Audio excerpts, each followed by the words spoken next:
Shalom, shalom, y'all. Okay, I'm making this video because I'm not sure that people understand um, the. Well, it's hard to explain without just coming out and saying it plain.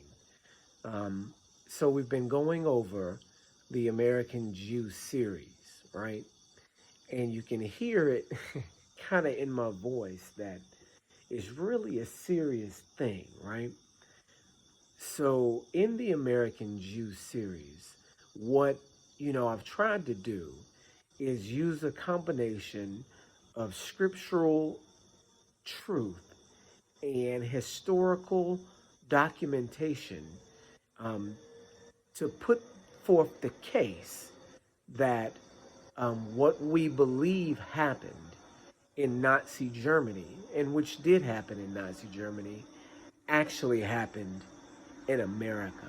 And it is happening in America as we speak, with the drug crisis, with the poverty crisis, with the employment crisis that has, quote unquote, befallen the black community, but actually been weaponized and um, uh, set on the black community, actually used as a weapon against the black community. So what in specific that I wanted to talk about is mass murder, right? And so I'll just go out and say it. We're talking about three United States presidents here. Um, we're talking about George Bush, Bill Clinton, and Joe Biden. Each one of these men is responsible for millions of black Jewish deaths in America. I'll repeat that. Bill Clinton, George Bush, and Joe Biden are responsible for millions of black Jewish lives lost in the 70s, 80s, and 90s in America. The American Holocaust is real. It's not a joke. It's not an over-exaggeration. It's facts. It's the actual Holocaust that you grew up in, right? You tell me how many deaths in your family, if you're a black American, how many deaths in your life can you contribute to drugs in the black community? In my family, I can um, I can track down off the top of my head at least two, and that's a low number. I have a small family. That's a low number. I have a very small family. At least two that I can just name off the top of my head. All right? And that's just one family, right? How many black families are in America? And my situation is low.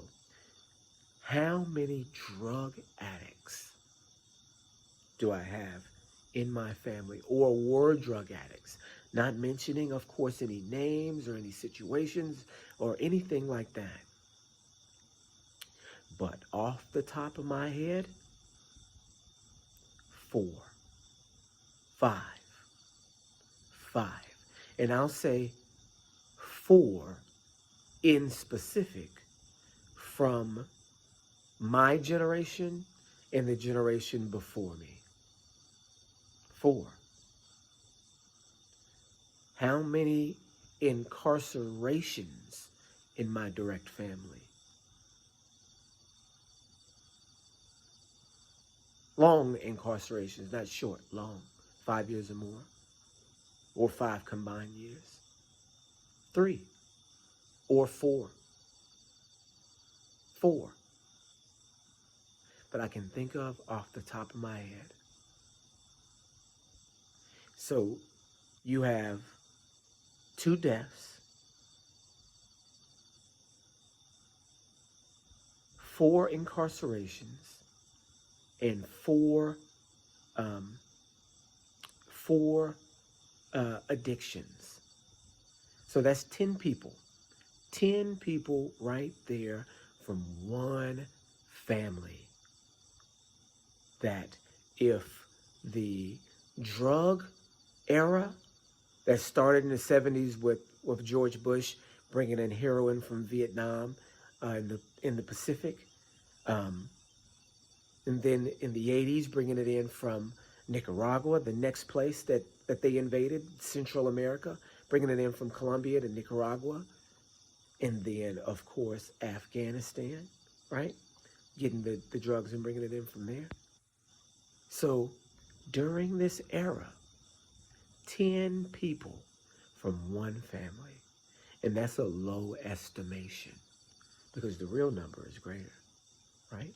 Imagine the significance of these 10 people that were taken out of the game, right?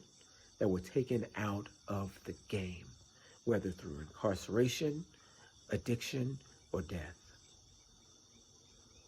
10 people from one family. And I have a small family. That's a low number, very low. That's in one family. So what you're looking at is from the contribution to black society from George Bush, Joe Biden, and Bill Clinton, millions of deaths, millions of black Jewish deaths. It's a real Holocaust. And guess what? The Holocaust has more than one branch, more than one arm. And you guys are not going to believe this. But do you know who was invited into George Bush's White House? Ooh, I'm shining right now, but it's okay. Do you know who was invited into George Bush's White House? You're not going to believe this, guys. As one of his contributors, so was invited to a White House dinner. Y'all not going to believe this. In the 80s. Eazy-E. Eazy-E. Now, why would Eazy-E be invited to the White House? What was Eazy-E rapping about? Being a gangster and selling drugs. What was George Bush promoting?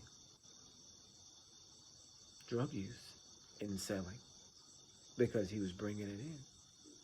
So one of his biggest promoters for this Holocaust is Eazy-E. That's why he's invited to the White House. Do you see what you're dealing with here? That you're not dealing with fake Nazis. You're dealing with real Nazis, right? So remember that the Nazis in Germany were a technologically advanced society, right? They were like the Spartans. They trained for war constantly, and not just warfares in fighting, but also warfares in breeding, warfares in psychology, all sorts of war. They were a war-fighting people, right? A warring people. And what this warring people did during the 40s and the 30s was gather up other groups of people and experiment on them. That's what happened, right? And so they didn't not learn anything from those experiments. They learned something from the experiments that they did. They learned something from the human experimentation that they did, the brain work, the doggone physical torture, all of that, wicked, evil stuff. They learned. And the most that they learned was in mind technology, was in how to manipulate people and how to inflict the most damage using silent weapons for quiet wars. This is an old saying. It's even in hip-hop. Silent weapons for quiet wars. And I don't know where that phrase, originates from. Um, but that's what they use. They use silent weapons. And the war against the black community is a quiet war. But it's the most deadly one because we're not fighting back, right? And here's the thing. We can't fight back because we're in captivity. We can't, you know, fight back at all. You just got to get out. There's no fighting back against psychological technology that you don't know what the psychological warfare is doing to you. You don't know what the programming is doing to you, right? You don't know what it's doing to your children until later when these behaviors pop out, right? You don't know what's happening when your child is watching these particular shows that have the built-in racism in them, right? You've seen from the American Jew series how Roger Rabbit had built in intentional racism, and not just weak racism, using the N-word, right? That's not a joke. It's not funny. That's intentional psychological warfare. You see what I'm saying? So, and Roger Rabbit came out when? 88, 90? And this is the same time when crack cocaine is being introduced into the streets. They're calling you they're calling you the N-word in movies and feeding you drugs in the streets. Do you see what I mean? Do you see what I mean? If you understand the truth about America, then you really understand how dangerous it is. So I don't want to lose topic here. The Nazis did learn something from the research that they conducted, in Nazi Germany. And you see from the information put out in the video that 1,600 Nazi scientists, after the war was over, just transferred into America and went directly into Disney, went directly into the media, went directly into NASA, right? So what then did they learn in Nazi Germany that was implemented in America? What did they learn? You have to ask yourself this question. They didn't do all that war fighting and experimentation and human evil research and then didn't learn nothing. No, they learned how to make Hitler's more successful, right? We see how Hitler fell, right? They just learned how to do that, but better. And now the Hitlers that you see, everybody praises, right? Like George Bush, Bill Clinton, and current President Joe Biden. George Bush brought the drugs in from Central and South America, literally brought them in on CIA planes.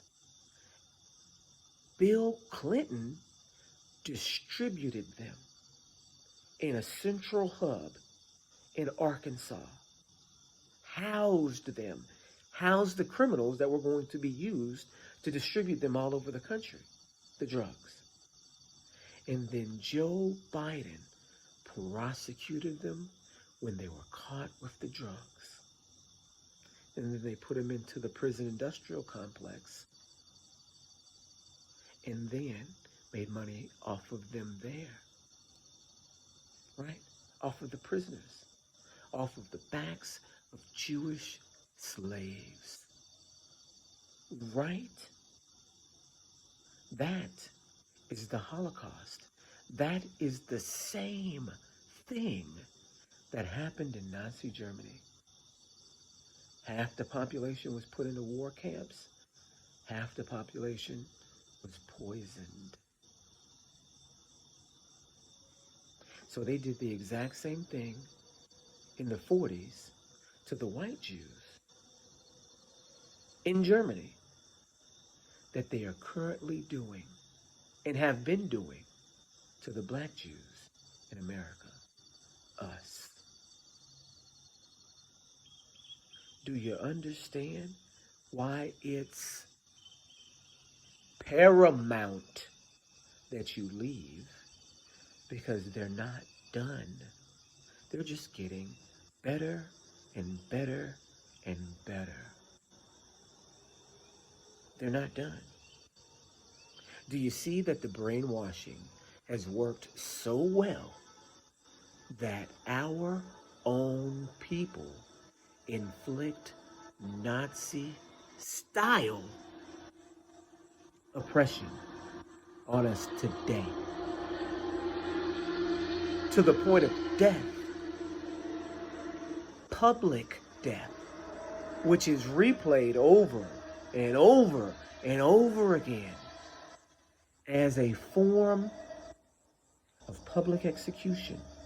Whether you're on one side or the other, you see the death, the murder of this black man over and over and over and over. They don't put white folks up there like that, getting killed in front of everybody. It's to show you what is going to happen, what could happen, what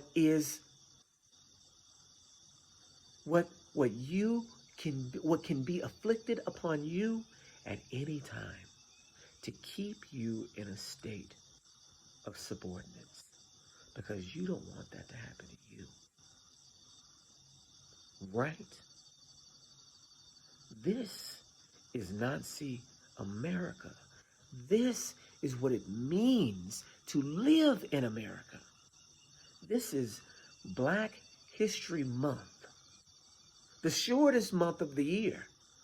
I mean, just to throw it in your face, how they really feel about you, right? Okay, y'all, it's enough to really make you angry. But we know who fights our battles, don't we? As long as we're obedient, we have Yah to fight our battles. We don't have to get any sort of retribution. In fact, that cup is poured out to them double. But here's the thing. Don't let you get caught in it too for not paying attention to the signs. Okay, that's enough, y'all. Shalom, shalom.